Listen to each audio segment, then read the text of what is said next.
নিয়ে বিজয়ী হতে পারে।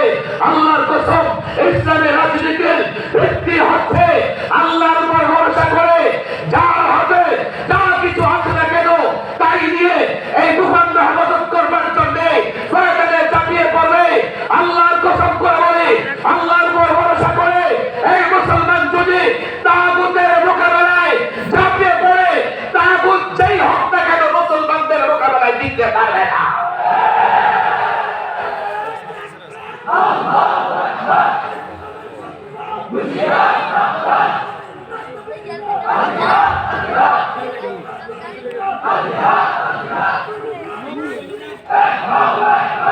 যতদিন মুসলমানদের আল্লাহর উপর ভরসা ছিল, পৃথিবীর কোন বড় শক্তি মুসলমানদের থামাতে দমাতে পারে না। আল্লাহর উপর ভরসা শেষ। আমরা দেখেন সংখ্যায় প্রায় 200 কোটি, ইহুদিদের সংখ্যা গোটা পৃথিবীতে 1.5 কোটিও হবে না। অথচ দেখেন তারা সিজফায়ার যুদ্ধ বিরতি ঘোষণা করেছে ইসরায়েল।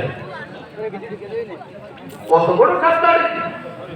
যুদ্ধ বিরতি ঘোষণা করে আবার সেই বিরতির মধ্যে ঈদের দিনে তারা ফিলিস্তিনি নারী শিশুদের উপরে গণহত্যা চালিয়েছে। ইসরায়েল পৃথিবীর কোন যুদ্ধ নীতিও মানে না, ইসরায়েলের কাছে কোন শিষ্টাচারও নাই, ইসরায়েলের কাছে কোন মানবতা নাই। এটা গোটা পৃথিবীর মানুষের কাছে স্পষ্ট। বাংলাদেশের যুবকদের কাছে এখন স্পষ্ট হয় নাই, এটা আমেরিকান ছাত্রদের কাছে স্পষ্ট। আমি জানি না আপনারা সকলে জানেন কিনা, বেশ কিছুদিন আগে আমেরিকার নানা ইউনিভার্সিটির ছাত্ররা রাস্তায় নেমে গিয়েছে। আর বাংলাদেশে যখন ফিলিস্তিনিদের পক্ষে দাঁড়াইতে হয়, তো আমি মৌলভী সাহেব একাই যাবো। কলেজ ইউনিভার্সিটির ছেলেদের আমরা খুঁজে পাই না। আমেরিকার মতো রাষ্ট্রে, তাও শ্বেতাঙ্গ আমেরিকা, শ্বেতাঙ্গ আমেরিকানদের তারা প্রকৃত আমেরিকান মনে করে, আর কৃষ্ণাঙ্গ আমেরিকানদের তারা মনে করে তারা আফ্রিকা থেকে এসেছে। এজন্য আমেরিকাতে শ্বেতাঙ্গ আর কৃষ্ণাঙ্গ, সাদা চামড়া আর কালো চামড়ার মধ্যে একটা লড়াই থাকে, চলতেই থাকে। সেই শ্বেতাঙ্গ আমেরিকার স্টুডেন্ট রাস্তায় নেমেছে ফিলিস্তিনিদের পক্ষে। কিন্তু ভাইরে, যেখানে যুদ্ধের দরকার, যুদ্ধ না করে আপনি যতই চিল্লাচিল্লি করেন, যতই মিছিল মিটিং করেন, কিয়ামত পর্যন্ত করতে পারবেন, কাজ হবে না।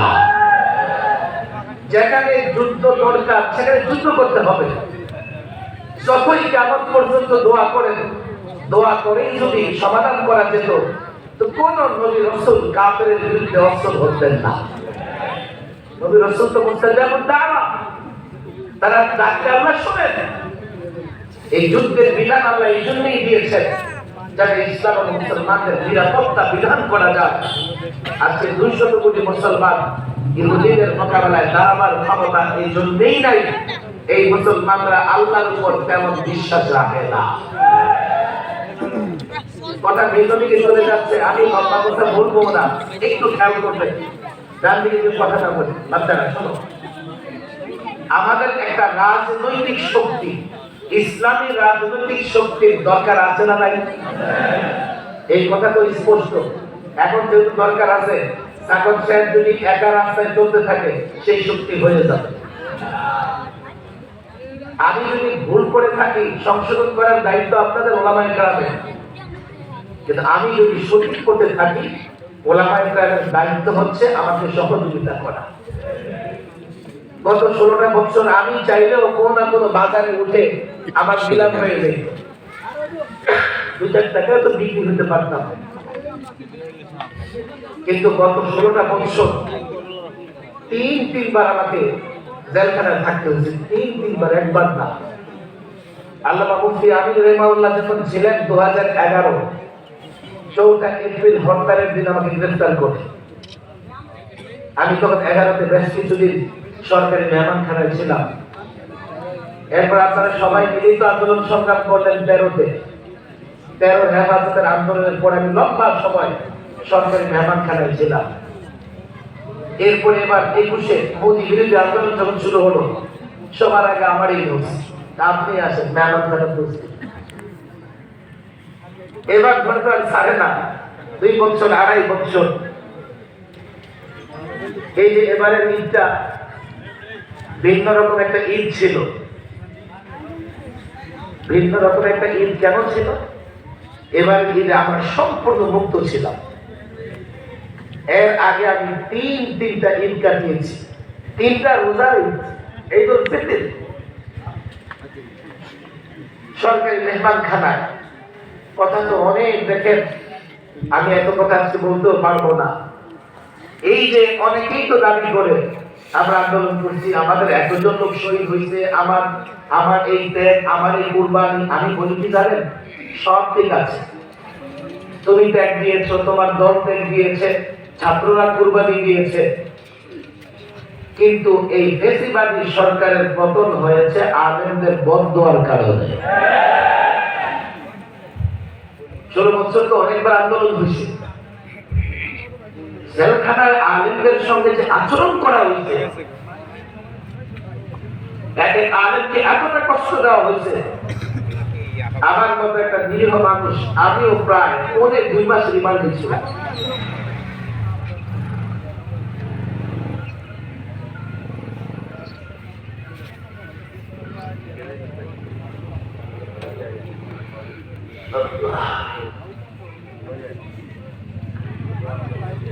রিমান্ড থেকে আমাদেরকে যখন কারাগারে দেওয়া হয়, কারাগারের ভেতরে আলেমদের সঙ্গে যে বৈষম্যমূলক আচরণ করছে, একটা কারাগারে দেখেন চুরি মামলার আসামি আছে, ডাকাতি মামলার আসামি আছে, ছিনতাই, খুন, রাহাজানি, তারপরে আপনার আছে ধর্ষণ মামলার আসামি, সব জেলখানার ভেতরে ঘুরে বেড়ায়।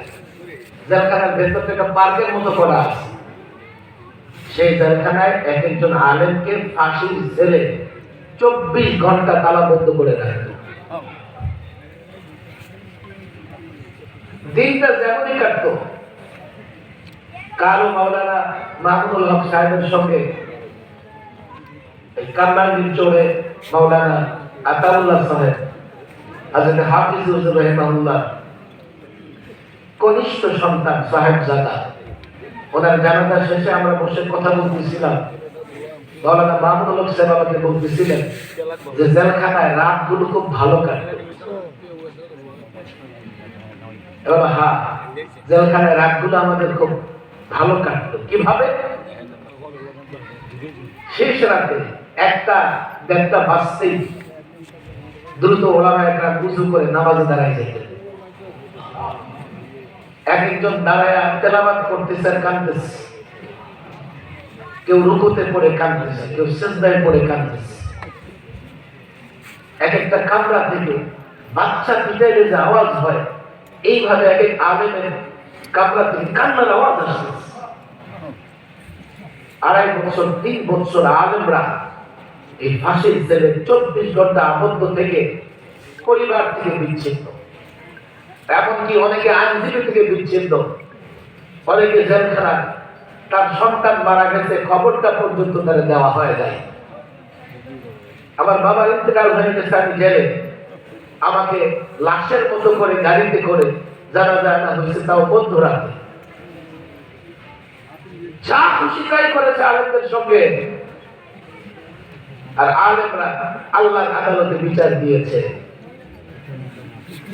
কেউ বলে যে টপ করে আসবে, কেউ বলে যে ফিরে আসবে। দেখো, আল্লাহর গজবে যাদের পতন হয় তারা ফিরতে পারে না। ফেরাউন নমরুদ নিদর্শন হয়ে আছে, নিদর্শন। কিয়ামত পর্যন্ত লোকেরা ফেরাউন নমরুদের ইতিহাস থেকে শিক্ষা নিবে। যারা গত 16 বছর আলেমদের উপর অত্যাচার করেছে, আল্লামা মুফতি আমিন রাহিমাহুল্লাহকে 21টা মাস তারা গৃহবন্দী রেখেছে। ফিরতে পারবে না, নিদর্শন হয়ে থাকবে। অন্তত আগামী 100 বছর লোকেরা বলবে আলেমদের উপর জুলুম করলে এমন পরিণতি হয়। খাবার রেডি থাকে, দুপুরের খাবার খাওয়া যায় না, একসঙ্গে 14 গোষ্ঠীকে বাংলাদেশ ছাড়তে হয়। আলেমদের উপর জুলুম করেছে তারা। এই লম্বা জুলুম আলেমদের উপরে গেছে। আলেমরা এখন মুক্ত, জাতি এখন মুক্ত, দেশ মুক্ত।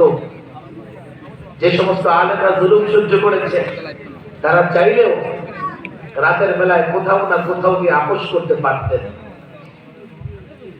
আল্লাহ আছেন, আপনারাও কম বেশি এই খবর রাখেন।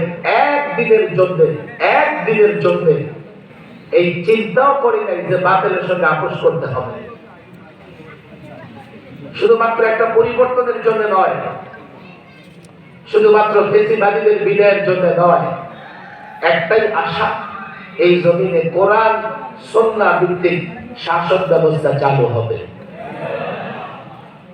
এখন কোরআন সুন্নাহ ভিত্তিক শাসন ব্যবস্থা চালু করতে হলে আমাদের একটা রাজনৈতিক শক্তি, যে রাজনৈতিক শক্তি আমরা তৈরি করে সেই শক্তির মাধ্যমে ক্ষমতায় যাব, এবং সেখানে গিয়ে আমাদের কাজ হবে